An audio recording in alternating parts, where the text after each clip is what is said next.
I went to the courthouse to do a favor for a friend, and I left married to a billionaire stranger. I was supposed to witness a lease dispute, but this guy, Lucas, grabbed me, dragged me into an office, and told me to sign quickly because his grandmother was waiting. I was terrified, so I signed. Then the officiant said, "Congratulations, you are now husband and wife." I stared at the paper. It wasn't a lease, it was a marriage license. Before we begin, please take a second to like this video and subscribe. It really supports the channel and lets me know you want more mafia romances. The courthouse smelled like old paper and furniture polish. I stood near the third-floor window, watching rain streak down the glass in diagonal lines. My reflection stared back, pale, nervous, dressed in a gray blazer that suddenly felt too tight. I was supposed to meet my friend Sarah here. She'd asked me to witness some paperwork, something about a lease dispute. 7 minutes late already. My phone buzzed. "So sorry, emergency at work. Ask my cousin to meet you instead. Third floor, northwest corridor. He'll explain everything. You're a lifesaver." I frowned. Cousin? She'd never mentioned a cousin. But I slipped the phone back into my pocket and pressed my palms together. They were cold. The hallway was nearly empty, just the hum of fluorescent lights and the distant echo of footsteps. Then I heard them. Closer. I turned. He was tall, dark suit, perfectly tailored, black hair pushed back like he'd just come from somewhere important. His jaw was sharp, his eyes darker, scanning the hallway until they landed on me. He didn't smile. He walked toward me with the kind of confidence that made the air shift. "Emma?"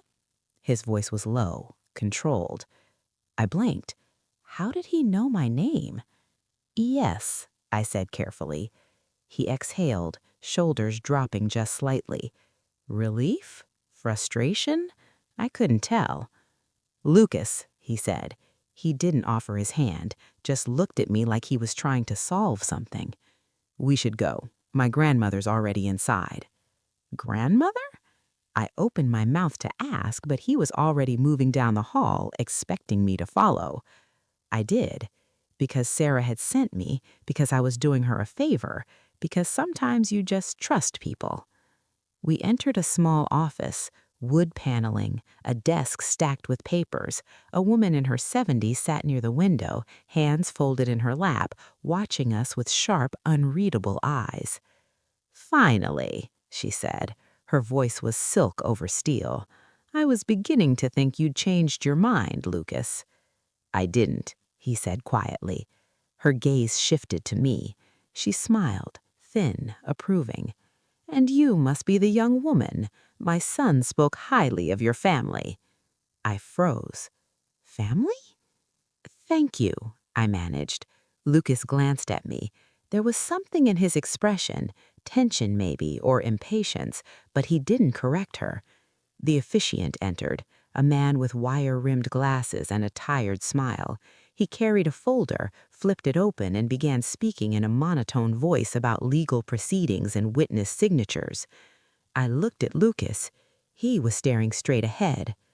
"Lucas," I whispered, "what is this?" "Just sign it," he murmured. "It'll be over soon." Over soon? My pulse spiked. This wasn't right. But the grandmother was watching, the officiant was waiting, Lucas's hand was already reaching for the pen. I thought about Sarah, about the text, about how she'd said her cousin would explain everything. Maybe this was what she meant. Maybe I was just witnessing something, a formality. So I picked up the pen. The paper was cream-colored, embossed at the top with the state seal. My hand hovered over the line. Bride's signature. My stomach dropped. "Wait!" "Sign it," Lucas said. His voice was firm now, almost cold. I looked at him, really looked at him. His jaw was clenched, his hand steady on the paper, but his eyes, they weren't cold. They were desperate. I signed. He signed. The officiant smiled. "Congratulations, you're now legally married." The room tilted. I stared down at the document in my hand. The ink was still wet. My name, his name, bound together in a single irreversible line. Lucas was silent beside me. The grandmother was beaming, and I realized with a sick, sinking certainty that I had just married a stranger. We didn't speak until we were outside. The rain had stopped, but the air still smelled like wet pavement and exhaust. I stood on the courthouse steps, clutching the marriage certificate like it might disappear if I squeezed hard enough. It didn't. "What the hell was that?" I turned on him, voice shaking. Lucas was already on his phone, typing something fast. He didn't look up. "I'll explain later." "Later? We just—" I couldn't even say it. "We just got married, Lucas. To each other. Do you understand that?" He finally looked at me. His expression was unreadable. "I understand." "Then why aren't you panicking?" "Because panicking won't undo it." I laughed, sharp, bitter. "An annulment will." "No."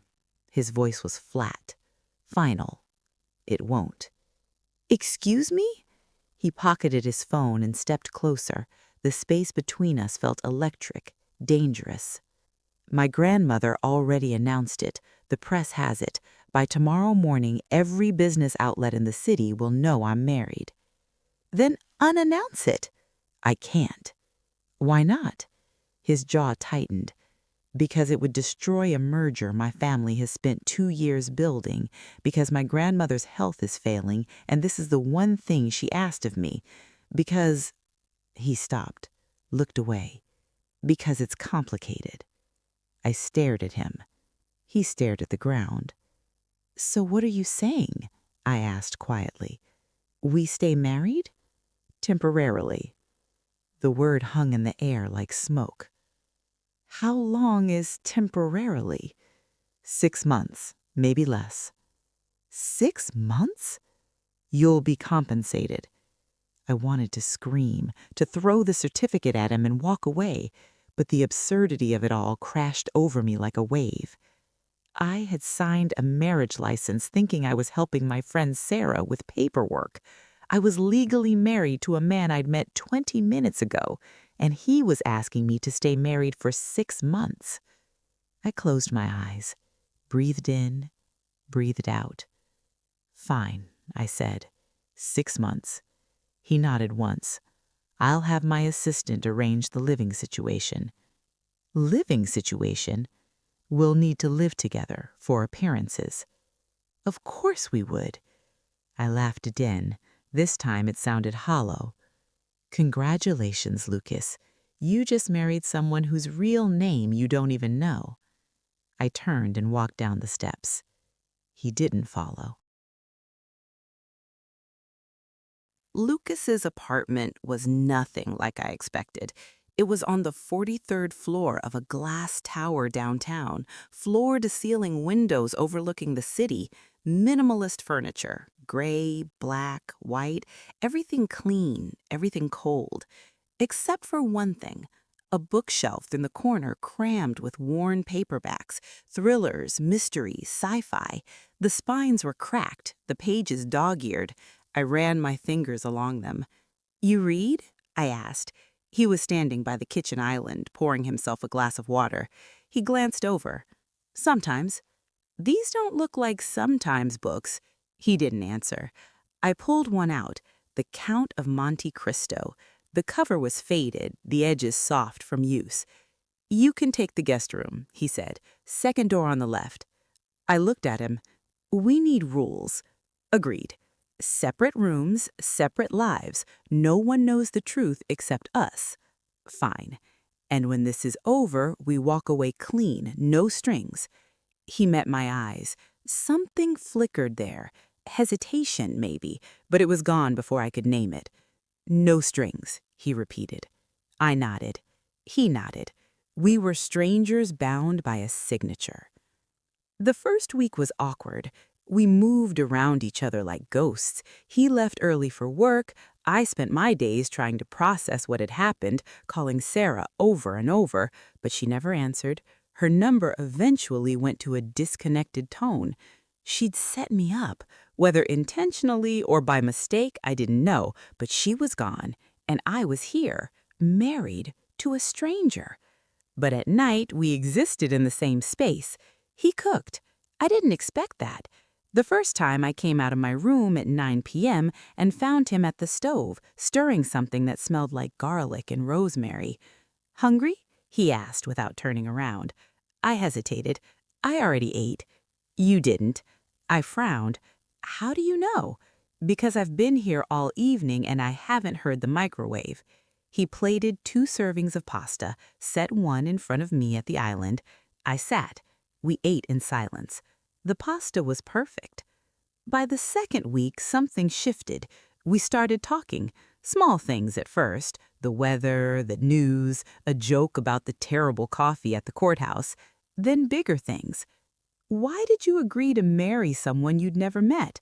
I asked one night. We were on the couch, opposite ends, a careful distance between us. He was reading. I was pretending to. He closed the book. "My grandmother raised me. After my parents died, she was all I had. She's 84 now. The doctors say she has maybe a year." I didn't say anything. He continued. "She wanted to see me married before she died, to someone stable, someone she approved of, someone who wouldn't destroy what my family built. So you said yes." So I said yes. He looked at me then, really looked at me. "Why did you sign?" I swallowed. "I thought I was helping a friend, Sarah." "Sarah?" "She said her cousin would meet me here to witness a lease." I looked down at my hands. "I thought you were the cousin." Lucas went silent. The silence stretched, heavy and uncomfortable. "A cousin," he repeated, his voice flat. "You married me because you thought I was a cousin with a lease dispute? It sounds stupid when you say it like that. It sounds impossible." But he didn't press, and I could see the guilt in his eyes. If you're finding this story as unbelievable as Emma did, make sure you're subscribed because what happens next will change everything. And ask yourself, would you stay in a fake marriage if it meant protecting someone you barely knew? It happened slowly. So slowly I almost didn't notice. The way he started leaving coffee on the counter for me in the mornings, the way he asked if I needed anything before he left for work, the way he listened when I talked, really listened, like my words mattered. One night, I came home late. The apartment was dark except for the lamp by the couch. Lucas was still awake, laptop open, glasses perched on his nose. He looked up when I walked in. "You're late," he said. "I didn't know I had a curfew." "You don't." He closed the laptop. "But you also didn't answer your phone." I frowned. "Why were you calling?" "Because it's midnight and I didn't know where you were." Something in his voice made me stop. "Were you worried?" I asked. He looked away. "Go to bed, Emma." But he was worried. I could see it in the tension of his shoulders, the way his jaw worked like he was biting back words.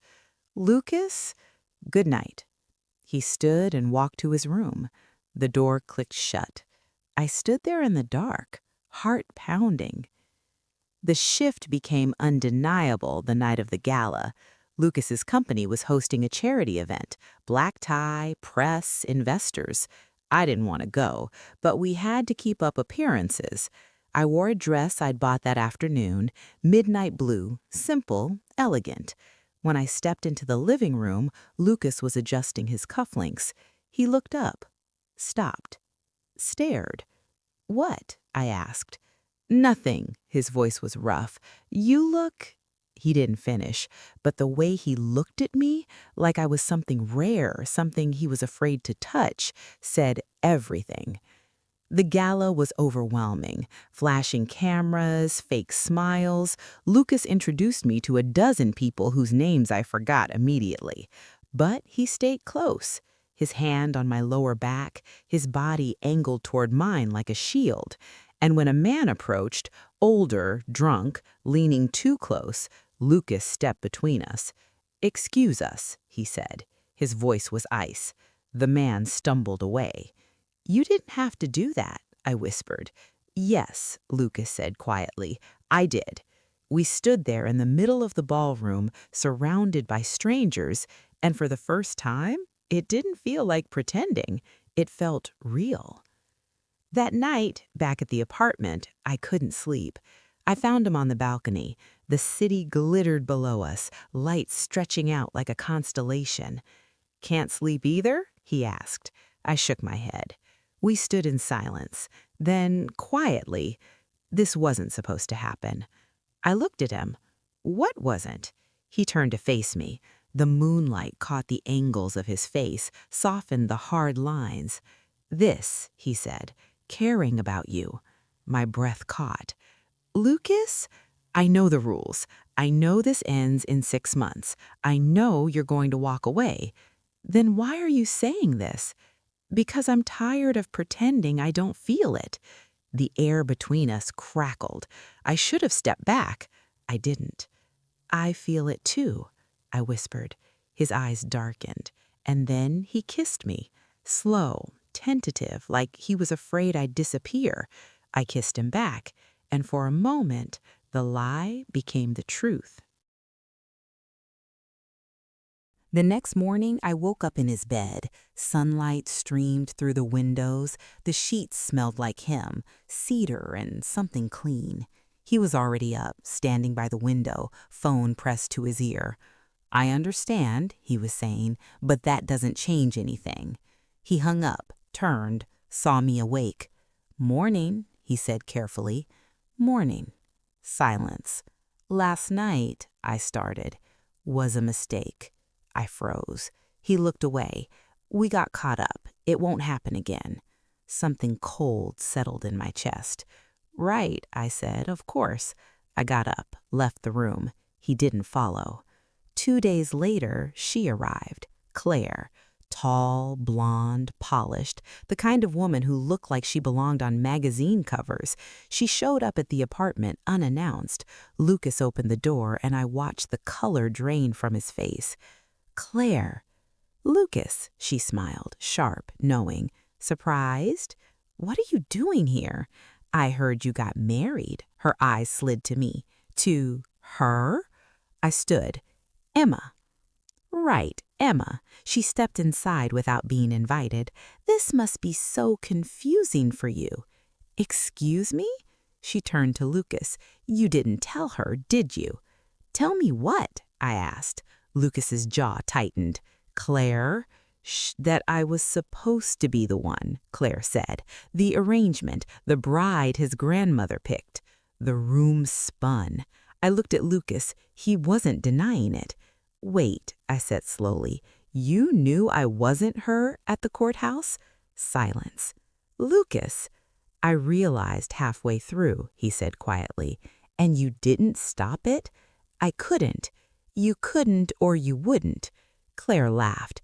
"Oh, this is rich. You actually thought he married you because he wanted to?" "Shut up, Claire," Lucas snapped, but the damage was done. I stared at him. "You let me sign that paper knowing I was the wrong person?" "Emma." "I didn't. You lied." I grabbed my coat. "Emma, wait!" I slammed the door behind me. I didn't go back. I stayed at a hotel. Cheap, anonymous, the kind of place where no one asked questions. I sat on the edge of the bed and stared at my phone. 17 missed calls from Lucas. I didn't answer any of them. On the 3rd day, a courier arrived. Annulment papers. I stared at them for a long time. Then I signed. Lucas showed up that night. I don't know how he found me. I opened the door and he was standing there. No tie, shirt wrinkled, hair a mess. He looked broken. "Don't," I said. "Emma." "I signed the papers. It's done." It's not done. Yes, it is. I love you. I froze. He stepped closer. I love you, Emma. I have for weeks, maybe since the courthouse. I don't know when it started, but I know it's real. You lied to me. I did. His voice cracked. I lied because I was scared, because I thought if I told you the truth, you'd leave, and I couldn't. He stopped, swallowed hard. I couldn't lose you. Tears burned my eyes. You already did, I whispered. He flinched like I'd slapped him. I know, he said quietly, but I had to try. He turned to leave. Lucas, he stopped. Why didn't you stop the ceremony? I asked. If you knew I was the wrong person, why? He looked back at me. His eyes were red. Because the moment I saw you, he said, I knew you were the right person. The door closed, and I stood there, alone, wondering if I'd just made the biggest mistake of my life. Have you ever pushed someone away because you were too hurt to see clearly? Stay with me, because this story isn't over yet. If you're feeling what Emma's feeling right now, hit that like button. You'll want to hear what happens next. I didn't sleep that night. I kept replaying it. His words, his face, the way he looked at me like I was the only thing keeping him upright. I knew you were the right person. By morning, I'd made a decision. I went to the courthouse. The annulment hearing was scheduled for 10 a.m. I arrived early, sat on the same steps where this whole mess began. The rain was back, soft, persistent. I tilted my face up, then let it wash over me. Emma! I turned. Lucas was standing at the bottom of the steps, soaked, breathing hard like he'd run the whole way. Don't file it, he said. I stood. Lucas! I know I don't deserve another chance. I know I lied. I know I hurt you. He climbed the steps, stopped 2 feet away. But I'm asking anyway, don't end this. Why not? Because I love you, because this marriage started with the wrong name, but it doesn't have to end that way. He reached into his jacket, pulled out a small box. My breath caught. I can't undo the lie, he said, but I can give you the truth. He opened the box. A ring. Simple. Beautiful.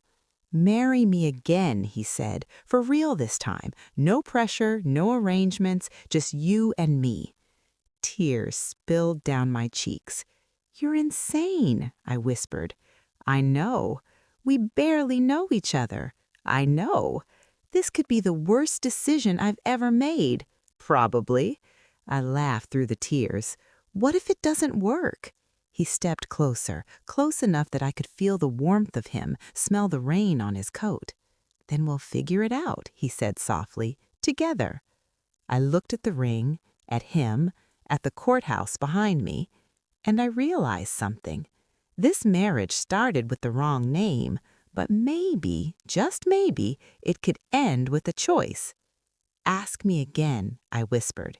He smiled, took my hand. Emma, he said, will you marry me?